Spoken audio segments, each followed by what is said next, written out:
বন্ধুরা নমস্কার। পশ্চিমবঙ্গের সন্দেশখালি এই মুহূর্তে সারা ভারতের সব মিডিয়ার শিরোনামে। সারা দিন প্রায় প্রত্যেকটি জাতীয় এবং আঞ্চলিক সংবাদ মাধ্যমে, বিশেষ করে টেলিভিশন চ্যানেলের পর্দায় সন্দেশখালিকে কেন্দ্র করে কোনো না কোনো সংবাদ, হয় কেন্দ্রীয় টিম যাচ্ছে, না হয় বিজেপির ফ্যাক্ট ফাইন্ডিং টিম যাচ্ছে, না হলে হাইকোর্টের তরফে কোনো বক্তব্য আসছে, অথবা তৃণমূলের নেতাদের বক্তব্য আসছে। এই সব কিছুকে কেন্দ্র করে সারা দিন ধরে আপনার সন্দেশখালির শিরোনামে থাকছে। সন্দেশখালিতে পশ্চিমবঙ্গের উত্তর 24 পরগনা জেলার একটা গ্রামীণ এলাকা সন্দেশখালিকে কেন্দ্র করে এখন পশ্চিমবঙ্গের রাষ্ট্রপতি শাসনের দাবি উঠেছে, এবং দাবি যে কেউ করেনি। এসসি কমিশন, ন্যাশনাল এসসি কমিশনের প্রতিনিধি দল সন্দেশখালি ঘুরে গিয়ে রাষ্ট্রপতির কাছে যে রিপোর্ট পেশ করেছে, সেই রিপোর্ট পেশ করার পর সেই কমিশনের নেতারাই, প্রতিনিধি দলের সদস্যরাই আপনার জানিয়েছেন যে তারা পশ্চিমবঙ্গে রাষ্ট্রপতি শাসনের দাবি জানিয়েছেন। এই সন্দেশখালিকে কেন্দ্র করেই সুপ্রিম কোর্টে জনস্বার্থ মামলার জন্য কাগজপত্র জমা দেওয়া হয়েছে। সন্দেশখালিকে কেন্দ্র করেই কলকাতা হাইকোর্টে মামলা হয়েছে। সন্দেশখালিকে কেন্দ্র করেই পশ্চিমবঙ্গের মুখ্যমন্ত্রী মমতা বন্দ্যোপাধ্যায়কে নির্মম আখ্যা দিয়ে ব্যাপকভাবে ত্রিফলা আক্রমণ চলছে। একদিকে বিজেপি আক্রমণ করছে, একদিকে সিপিএম আক্রমণ করছে, আর একদিকে কংগ্রেস আক্রমণ করছে। অর্থাৎ পশ্চিমবঙ্গে এখন মমতা বন্দ্যোপাধ্যায়কে আক্রমণ করার ক্ষেত্রে সিপিএম কংগ্রেস আর বিজেপির মধ্যে প্রতিযোগিতা চলছে। কার থেকে কার বাক্যবান কত বেশি তির্যক হতে পারে, কত বেশি তীক্ষ্ণ হতে পারে, এবং মমতা বন্দ্যোপাধ্যায়কে ক্ষমতা থেকে টেনে নামানোর ক্ষেত্রে কে ক্রেডিট নিতে পারে। কারণ সামনেই লোকসভা নির্বাচন শেষ হয়ে গেলে পরে সন্দেশখালি নিয়ে আর কোনো সংবাদ মাধ্যমের মাথা ব্যথা থাকবে কিনা সন্দেহ রয়েছে। এরপরে আর কোনো রাজনৈতিক দল সন্দেশখালির ব্যাপারে খোঁজ খবর রাখবে কিনা তা নিয়ে সন্দেহ আছে। কিন্তু যেহেতু সামনে লোকসভা নির্বাচন, এবং লোকসভা নির্বাচনে একদিকে মমতা বন্দ্যোপাধ্যায়কে গতবারের 22টি আসন থেকে আরও বেশি, যথাসম্ভব বেশি আসন পেতেই হবে যদি দিল্লিতে গুরুত্ব বাড়াতে হয়। অন্যদিকে কংগ্রেস এবং সিপিএমকেও ভালো সংখ্যক আসন পেতেই হবে যদি দিল্লিতে পশ্চিমবঙ্গের নেতাদের গুরুত্ব বাড়াতে হয়। আর পশ্চিমবঙ্গের বিজেপি নেতাদেরকেও 18 থেকে সংখ্যাটা যত বেশি সম্ভব বাড়িয়ে দিল্লির নেতাদের কাছে তাদের গুরুত্ব বাড়াতে হবে। ফলে যার যার রাজনৈতিক বাধ্যবাধকতা রয়েছে। এই অবস্থাতে সন্দেশখালিতে যে ঘটনার কথা উল্লেখ করে এই সমস্ত সংবাদ হচ্ছে, বা সেখানকার মহিলাদের যে ধরনের জবানবন্দি বিভিন্ন সংবাদ মাধ্যমে এসেছে, মহিলাদের জবানবন্দিকে মিথ্যা বলা একেবারে অনুচিত ক্ষেত্রে। কারণ সেই প্রত্যন্ত গ্রামের মহিলারা কিচ্ছু যদি না ঘটে, মিথ্যে কথা নিয়ে সংবাদ মাধ্যমের সামনে এসে তারা এই ধরনের বক্তব্য রাখবে বলে মনে হয় না একেবারেই। আর তাদের সঙ্গে এই ধরনের ঘটনা ঘটে থাকলে এটা আজকের পৃথিবীতে যে কোনো জায়গাতে এই ঘটনাগুলোকে অবশ্যই বর্বর এবং আদিম সমাজের ঘটনাগুলোর সঙ্গে তুলনা করা যেতে পারে। এবং এই ঘটনাগুলোর সঙ্গে যারাই যুক্ত থাকতে পারে তাদেরকে মানব সভ্যতায় কোনো জায়গাতে, কোনো অবস্থাতেই তাদেরকে জায়গা দেওয়া সম্ভব না। কিন্তু রাজনৈতিক দলগুলোর কাছে কতটুকু সেই মহিলাদের মনের ব্যথা, যন্ত্রণা গুরুত্ব পায়, প্রাধান্য পায়, সেটা তো বিচার্য বিষয়। সেটা নিয়ে বিতর্কও হতে পারে।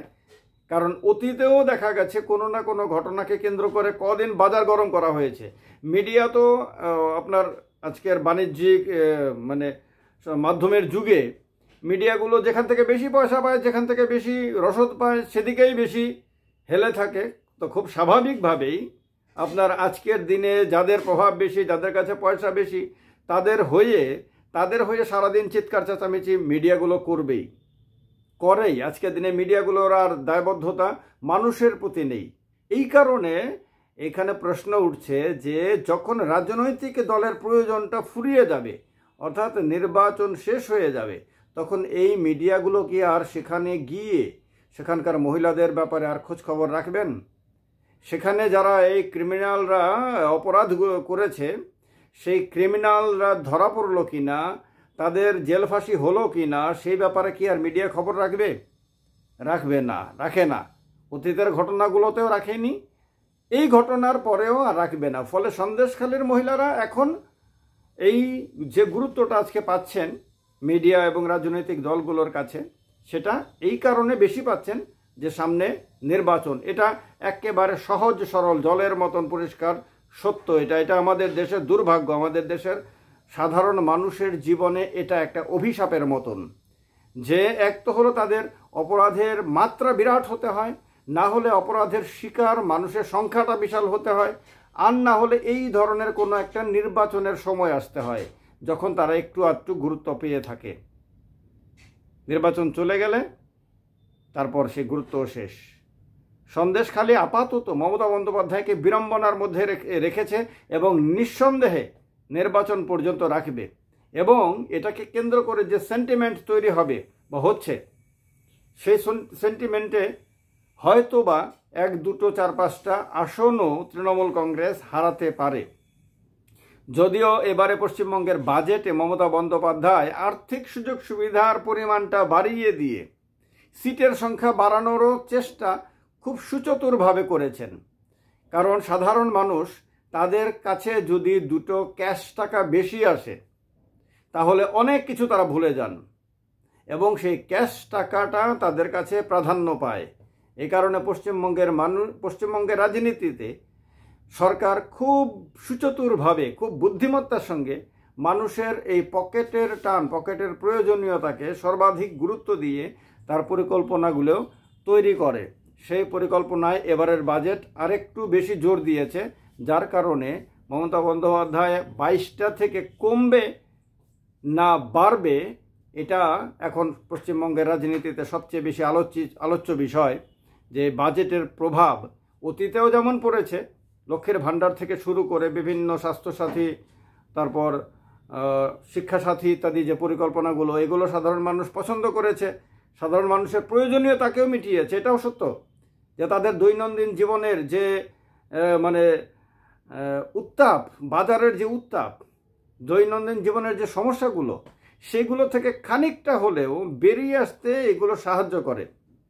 তার কারণে পশ্চিমবঙ্গের শাসক দল এই ক্ষেত্রে প্রাধান্য পেয়ে থাকে, এই ক্ষেত্রে সুযোগ সুবিধা পেয়ে থাকে। ভোটের দিন আপনার ভোট বাক্সে, ব্যালট বক্সে তার সামান্য হলেও তারা সুযোগ সুবিধা পেয়ে থাকেন। তার ফলে পশ্চিমবঙ্গে, যেখানে 2021 সালে বিজেপি 200-র বেশি আসন পাবে বলে স্বপ্ন দেখেছিল, বাস্তবের ময়দানে কোনো কাজকর্ম থাকুক আর না থাকুক, সংগঠন শক্তিশালী হোক বা না হোক, সংগঠনের মধ্যে হাজারো গোষ্ঠীকন্দল থাকুক বা যাই থাকুক, কিন্তু স্বপ্ন দেখতে তো আর কোনো দোষ নাই।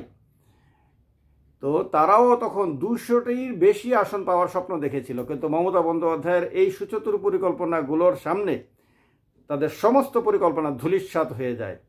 সন্দেশখালীকে কেন্দ্র করে এখন একটু বেশি অক্সিজেন পাওয়ার চেষ্টা বিজেপি করলেও শেষ পর্যন্ত মমতা বন্দ্যোপাধ্যায়ের কোন চালের কাছে তারা কুপকাত হয় সেটা দেখতে আমাদের আর কিছুদিন অপেক্ষা করতে হবে, সামনের লোকসভা নির্বাচনের ফলাফল ঘোষণার দিন বিকেলবেলা পর্যন্ত।